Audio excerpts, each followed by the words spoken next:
Hello everyone, I am Farokh Shahabi. I am the co-founder and CEO of Formalu. Formalu is a no-code collaboration platform. It's a B2B SaaS. We started back in 2020, and in 3 years, 4 years, it has now more than 25,000 businesses using it every month.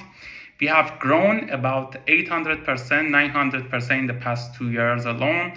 And today I want to talk with you about scalability and how we can create an scalable business and move it to different stages. A bit about Formalu. Formalu is basically a no-code platform enabling businesses to create customer engagement tools, internal tools without any coding, and they can implement it inside their business in any way they want. And we have around, I think, 600,000, 700,000 of these tools right now available in the world, and we are serving about 20 million to 30 million customers of our customers every month. And let's talk about basically what does it mean to create an scalable business. So the first thing that I want to talk about is that when we are talking about scalability, we are talking about three main different stages, and I will go towards all of these three different stages one by one. The first stage is idea validation, which 90% of the startups fail to ever reach this stage and pass this stage basically. And our company, our startups is really different whether of these three stages. It's like running three different companies. The company and the business that we have, the startup that we have before idea validation is completely different in the next stage, which is the product market fit.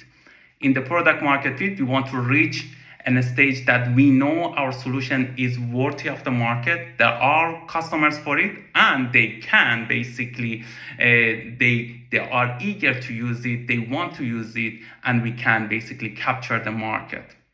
And that is like running a second startup altogether. It's not similar at all in any sense of the word. And even after reaching product market fit, we reach the growth stage, a scale stage, which we see in many of bigger corporations. After that, our startup is not so much a startup anymore. It's more a business. It's more a very basically in a complex business that should enforce its startupness. It should be agile, it should be creative, but more than anything else, it has a lot of customers, it has a lot of basically the feedback every day, a lot of demands every day, a lot of maybe investors every day, and it's a complex business that we want to scale to different level. In all the three stages, one thing that make startups rather than corporations or traditional companies is agility. How fast we can do that, and how fast we can overcome our competitors and different players in the market. So we will delve into what is these three different companies that we should build basically. So each successful startup is basically three different companies that is waiting to be built. The first stage, which is in the idea validation, the most common thing that happens is that because our team is very small, same thing that happened with us, is that a lot of roles and responsibilities are not clearly defined and clearly divided. So because we don't have enough money, enough resources to hire a big team and have a big team, and we shouldn't, we are basically doing job of 2, 3, even more people at the start. And one of the things that happens to most startups is that when we are doing that job, when we are dividing these responsibilities this way, we are basically, there is no clear line between the responsibilities that I took and responsibilities that my co-founder took. And that usually start a lot of disagreement, ignite some basically confusion, and some of the important tasks and priorities get no attention, and some things gets everyone attention. So even at the first stage of the startup, it's really important to define roles and responsibilities very clearly. Even if when we are doing the job of 3 or more people, it's important that we see that every person in our company, every person in our team, what is their priority, what are their responsibilities, and what is their main focus, to clear a transparent team and create no confusion. So that's the first thing that most startups encounter, because why are we fighting every time? The second one, which has become very more important compared to, for example, 2 years ago or 5 years ago, is capital efficiency. And we will talk about that in details as well. And the capital efficiency, basically, the issue that we have is that because we are an early stage startup, we don't have a lot of customers normally, and we don't have a lot of money, resources. A lot of us, for example, in my example of my first startup, formally is my third startup. The first startup that I started was completely bootstrapped. So from example of my first startup is bootstrap, so I'm putting my own money, there is no other capital, and it's very important to generate revenues in order to survive. And the great startups that I have seen, not the ones that get most of the media attention, because there are like 2% of the successful startups, and there is other 98% of successful startups that don't get that much media attention, of raising like millions of dollars at the beginning because their co-founder was a great people, and they have worked like 20 years on Google or Microsoft or something. The other 98%, they are capital efficient startups, the ones that can manage their revenues and their expenses very carefully, and they can become either close to break even, they can be cash flow positive, they can make more money that they are earning, and they are not running a panic attack every time that they are basically every month that is over and they have to pay their people. So capital efficiency is very important. These two main things are basically a summary of what we want to talk about. But now let's talk about each of these steps and how we can create a scalable business.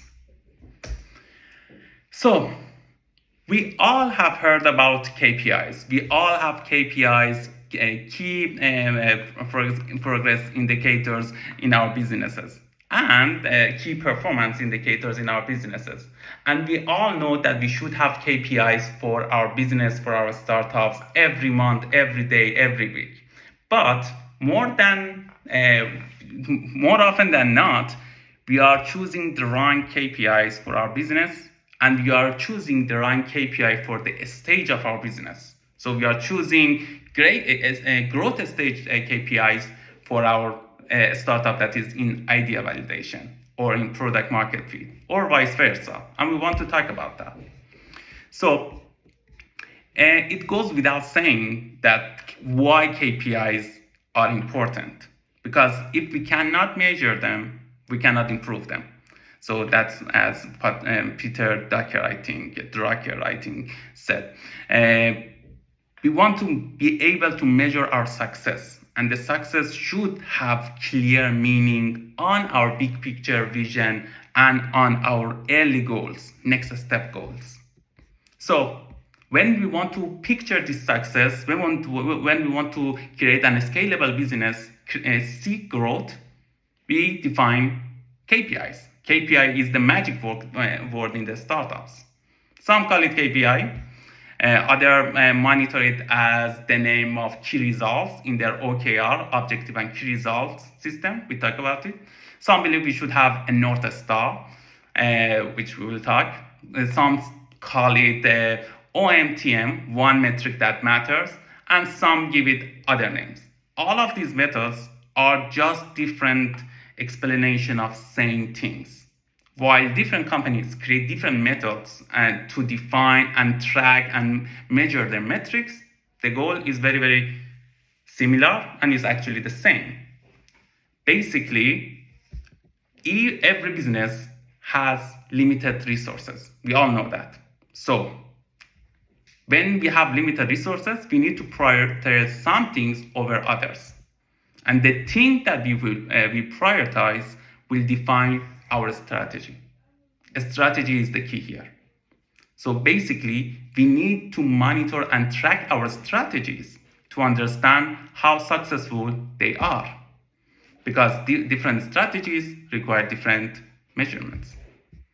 And we should be able to judge the performance of our strategies very clearly and without hesitation. So numbers are impartial metrics, undisputable and understandable to all people. So as you can see, strategies and KPIs are tied together. The goal of our KPIs is to answer whether our strategies are working or not. So our startup doesn't define our strategies or KPIs. Strategies define KPIs, and KPIs visualize whether our strategies are working or not. So now the question would be how to pick the right KPI. So the answer is we have to define our strategies first. And that's where most startups they struggle the most.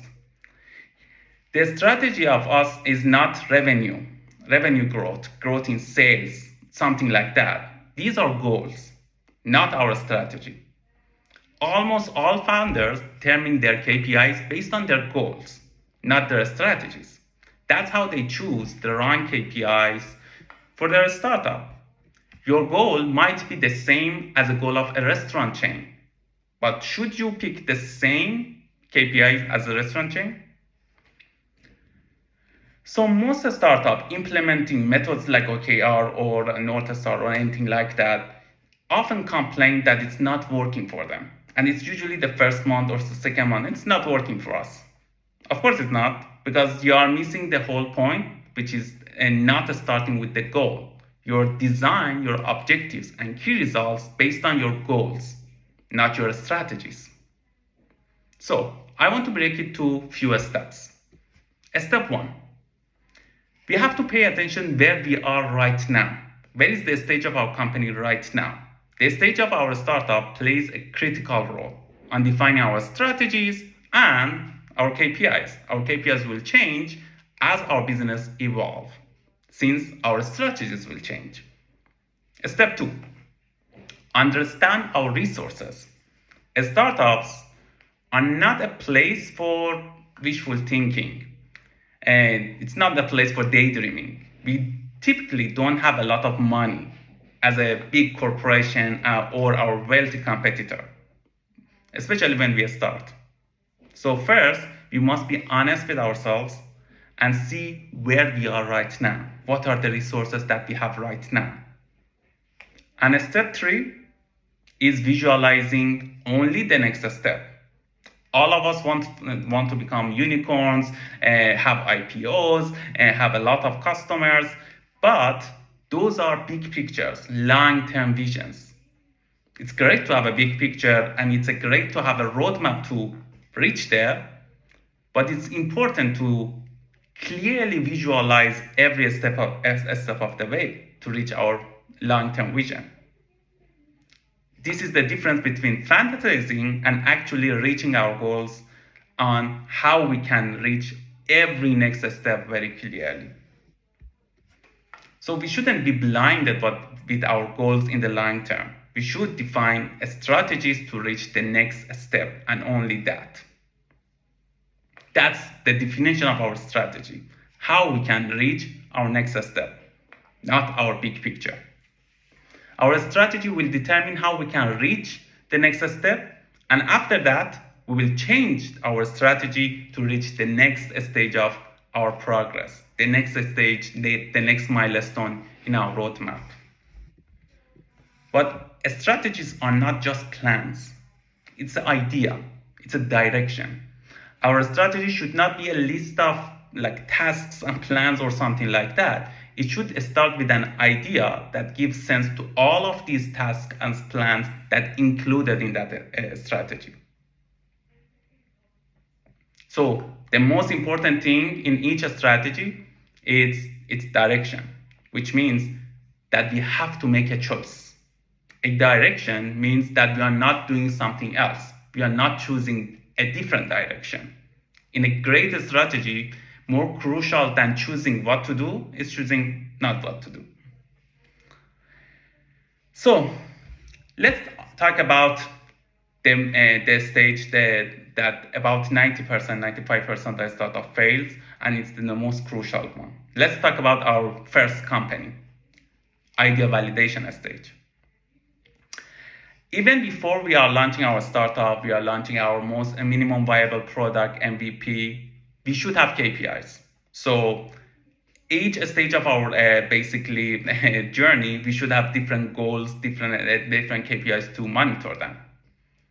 But our goal at this stage is not to create a successful startup, it's to understand whether our idea is worth it or not. Because most startups in that stage, the idea is not worth keeping all of our basically our efforts on it, spending time on it. All of our hypotheses might be wrong. Maybe we shouldn't even working with this idea. So we are not creating a successful startup. We are choosing, and because of that, we shouldn't choose business metrics like a traditional business. We should choose validation metrics. So how can we can do that? A few examples. For example, if our friends like our social posts and congratulate us on our new venture, is that considered validation, which we mostly call it mom test? No. Only one person can validate our idea, and that's our target customer. Not our friends, not everyone else. Great founders test their idea even before they start developing their products. And we have a lot of great examples on that. One of the most famous one is Dropbox. Their strategy and KPI is in line with this. First, I reach out to my potential customer and I will say, I already developed my solution. I already working in this idea. Do you want to work with me? Do you consider me as an option?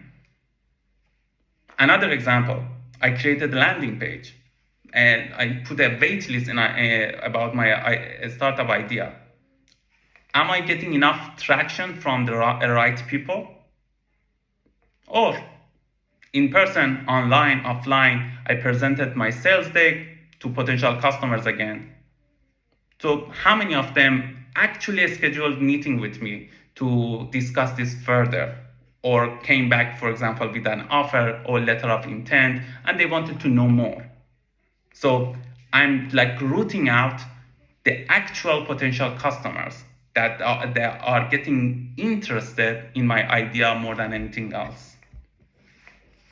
And in this stage, even without a working product, we can test to see if the problem that we are focusing on solving, is a real problem or not.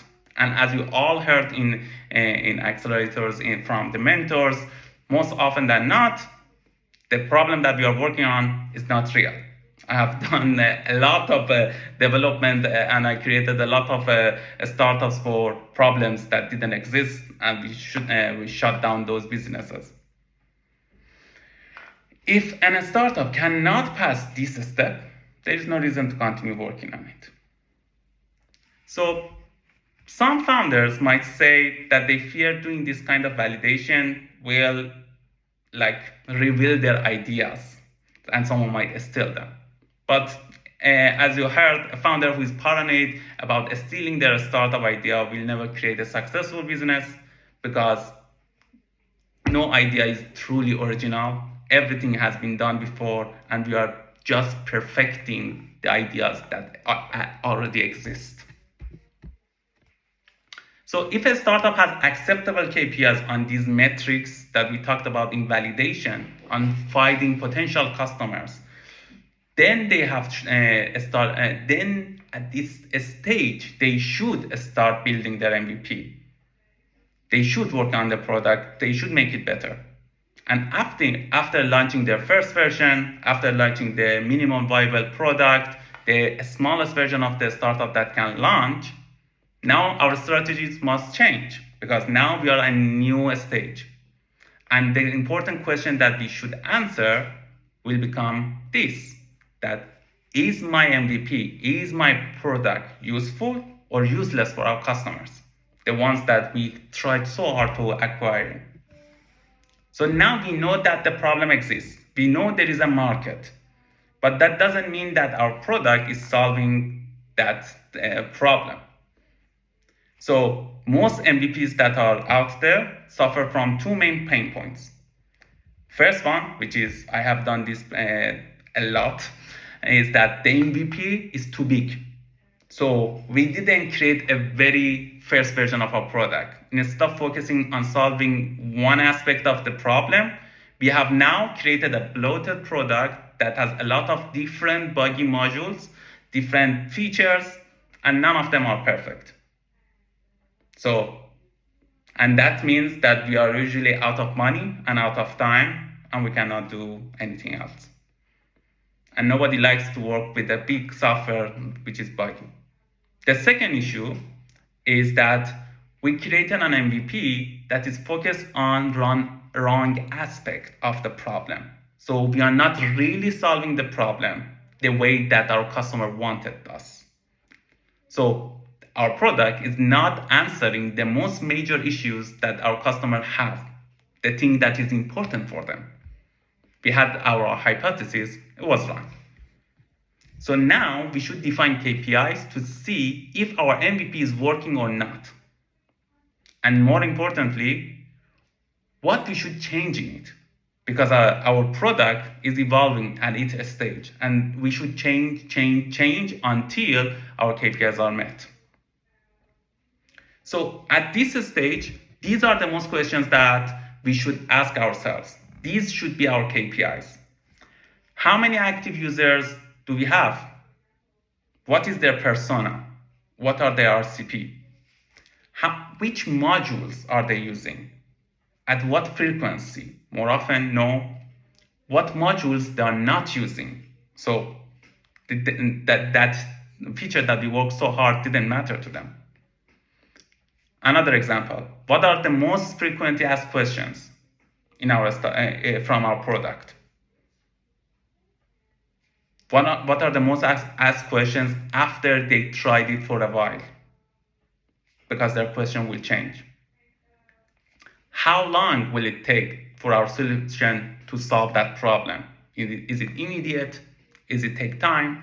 From the moment that they use our product until they have their desired outcome, how long does it take? Are we making that time shorter as we go on or not? Another important KPI at this stage, what is our churn rate? What is the frequency of our churn? Who is not using our product after a while? What is their persona? Why they are not using our product anymore? What made them churn? Another one is how many of our users switch from competitors to us? And if they are switching from our competitors, why and which one of the competitors? What are they doing wrong and what are we doing right that made them switch? And it's not about money. We will talk about that. Another KPIs that is really important to basically track in this stage is tracking performance issues, bugs, UI issues, UX issues. A lot of great products have a lot of UX issues at the start, but people love the products that are resolving their UX issues as the time. Nobody is looking for a perfect product from the start. You won't like any product that you are using today if you saw the first version.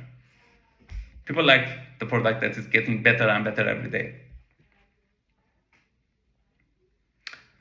So, as you saw, most of these things about the MVPs, the first version, is about, okay, we have created a product. It's most likely it's wrong. At least some of it is wrong, and we have to change it. We have to update it. So we shouldn't wait a long time to create a big MVP. So then we have to change it again.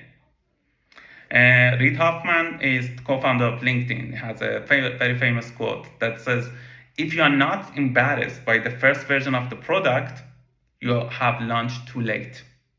Winner startups are the ones who are getting better and faster than their competitors every day. That's it. They are not perfect from the start. Now, in the life of a lot of startups comes a time to basically harsh realizations.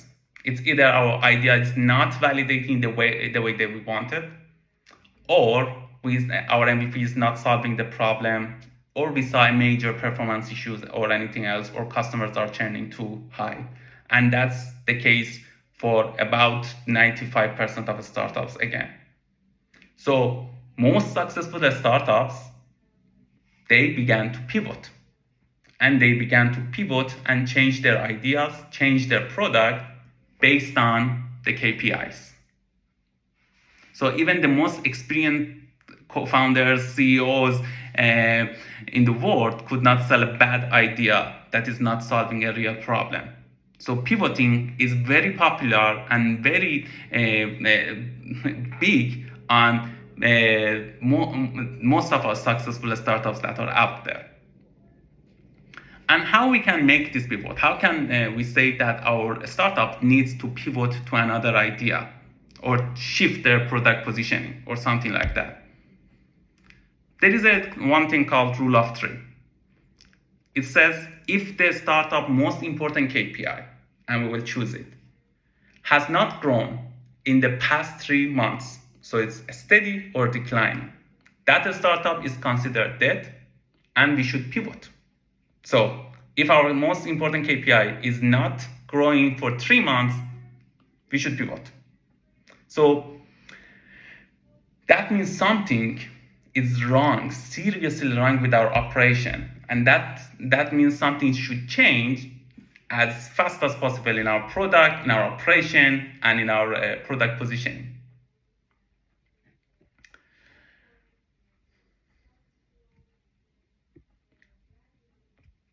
But what is the growth stage for startups? It's very different. That is, we say, okay, if our KPI is not growing for 3 months, and that we can talk about pivot. But many startups use weeks even. For example, Y Combinator is very famous on doing this, and some startups, especially in hardware or deep tech, they consider longer metric traction. But what traction duration that you should choose 3 consecutive one to make this decision about pivot. And now, if we are successful on reaching the idea validation, creating an MVP that everyone likes and our customers are growing, we reach and we should start our second company, the second stage, the product market fit. So as we grow our startup become more and more like a real business. Now the question change. When can we say we have a real thriving business? When can we say we have product market fit? It's not an easy question to answer. Everyone defines their product market fit moment very differently. And the interest of making this topic basically short and to the point is that each startup is different. Each startup has their own growth stages. So it's not one rule to apply to all of startups. But most startups says that startups reach product market fit when they have a steady month-over-month growth on their main KPIs. So if we reach that stage that we have a steady growth, not 1 month or 2 months, a steady growth, month-over-month growth, each month better than the last one on our main KPIs, we reach product market fit. That's the easiest answer to the question. And now, when we reach this stage, we should change our strategies to become more successful. So this growth, month-over-month growth, shows that not only we are successful and attracting some customers, but we are able to grow our market very fast. And that's the most important part of a startup. So to reach this stage, all of our strategy should be surrounding how to grow, and your KPIs should be painting a clear picture on what is the growth means for us and how we can achieve it and how we are growing. So at the product market fit, there are very common KPIs that we have saw in a lot of news articles, and they are more popular than any other metrics in startups, because now our basically business is more clear. So the first popular KPI in product market fit is month-over-month growth on our main KPI. And main KPI is different from every startup. Most common ones are active users, MRR, monthly recurring revenues, number of customers, number of active installs, number of website visits, total sales, anything like that. Different for each startup. So each startup, the growth rate period month might not be, again, as month over month, but that's the most popular one. Other KPIs that we should track is, for example, month over month churn rate. That our churn rate in product market fit level should decrease over time. So if it's like 4%, it should become 3%, it should become 2%. How many of our customers are leaving our product should be less and less every month on a percentage level. Month over month stickiness rate is another popular one. What is the stickiness rate? Is that how crucial and important is our product to our customers? How deeply they are using our product in their business or life. Are we replaceable, basically? How much is that stickiness growing? How much our customers are depending on our solution to basically manage their business? And you can define it on different levels. For example, average seats per client, upsells, number of interaction per client, everything like that, how many times they are using it every day, the frequency, everything like that shows you that a stickiness rate. Another very popular one, especially in companies that have community around them, is ambassador growth rate. How many of our customers are referring us new customers? How much of our revenues are coming from them? How much people are talking about our product in social media, between their clients, between their customers, inside their businesses, everywhere, in communities. Basically, ambassador growthness is how much free advertisement our customers are doing for us. The ambassador growth rate is a very important KPI for product-led growth companies. Companies that are growing not from advertisement or marketing, but they are growing from their customers. Each customer will refer 2 new customers, and all of those customers, because they like this product, they refer more and more and more. A lot of great examples in the world of PLG or product-led growth is, for example, Figma, for example, Notion. These are for example, Canva. These are great businesses that have built without any advertisement, basically. They became big with the power of their community, the power of their customers who became their ambassadors. And most of the product-led growth startups also have network effect growth rate. And that means how our new customers are related to old customers. Are they in the same industry? Are they friends? Are they colleagues? Are they clients? How can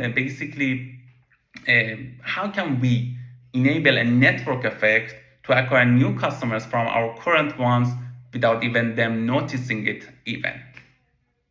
So that's very important for product-led growth companies especially. Another famous KPI is customer lifetime value and customer acquisition cost. And one of great KPIs that I have seen is the customer lifetime value divided by the customer acquisition cost growth rate.